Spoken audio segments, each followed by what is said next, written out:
What do you care about besides feet? I don't actually care for feet. I think having a feet fetish, a foot fetish is unironically... Actually, no, it's really not that bad compared to the crap that is out there. I think it's pretty bad. I think it's down there, but like, it could be worse. Yeah, there are way worse things, you know, like, what's the worst fetish? I remember thinking about this before. Feet is bad by normie standards. Yeah, but they're normies. We don't take normies seriously.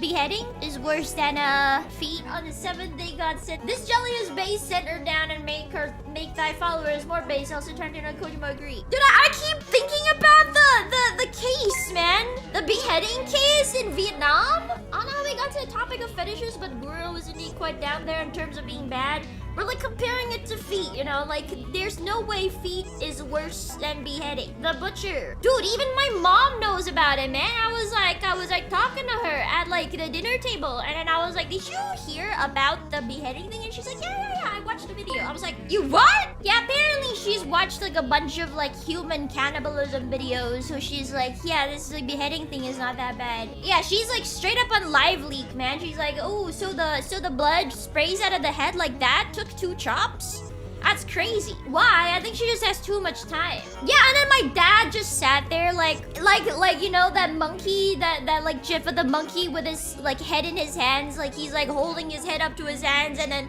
with that like pained expression. That's what my dad looked like the whole time. Your mom watches trash dramas, not beheadings. Yeah, and then right after that, she started showing me her G-Dragon merchandise collection. It's like, Jelly, look at this umbrella I bought. Type stuff that I was seeing on the internet every day as a kid that utterly desensitized me. I think that's what happened to her too. And apparently my aunt also watched it, and then my other aunt also wanted to watch it, but then my mom was like, no, that's way too bad for you, because she was like the younger sibling, and she was like, you know, brought up a little better. So it's like a I think it's a family thing, unironically. Yeah, and then she was like, oh yeah, it was like really, when like the video was being circulated, it was like everywhere, man. So I watched it, and then my aunt, and then my sister asked for like the video, so I sent it to her.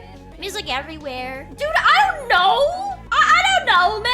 I think she's kind of crazy. The one, yeah, the consensual beheading case. It's like a pretty famous thing. I think everybody knows about it. It even came up in the Face Connect weekly meeting. Yeah, it was a consensual beheading. The guy was like looking for someone to behead him, and then this guy was like, me. Did the guy who did the beheading get arrested? Basically, the guy that did the beheading is apparently an extremely high profile government worker. The government was trying really hard to cover up the case, which is why I don't think anything's happened there. I don't really know. I just know about this case. I don't remember what it was. Official government in the north, something like that. I don't know. I don't remember, but I remember where I remember reading a document that like documented where every video took place, and then like it was like in the north of like Vietnam. It was like in this like mountain place close to the Chinese border, because the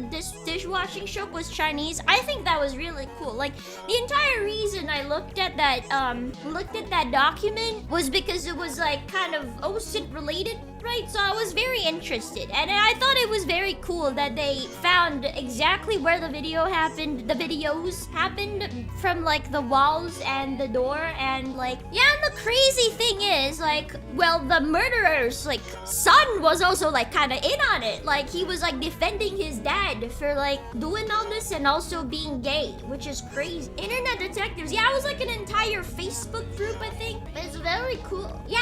So like when the guy like did a lot of like forum posts, right, about the murderer obviously has social media accounts. He's also like terminally online. He posts like a bunch of stuff. I don't know why people do this, but like they post like a bunch of stuff, like where they live and stuff like that, what they do every day, their kids.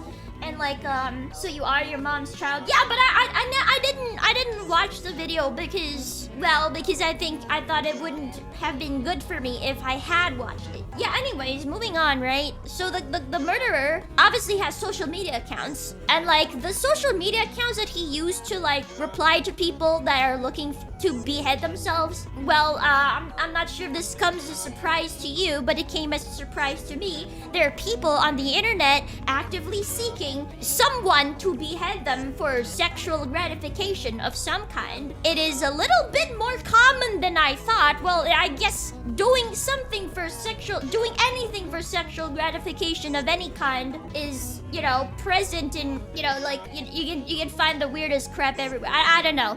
I don't know why I was so surprised, but, well, anyways, he would reply to these posts by people looking to be beheaded by some guy with an account named after his son. And also, he has another account also named after his other son. Feet doesn't seem so bad now, does it?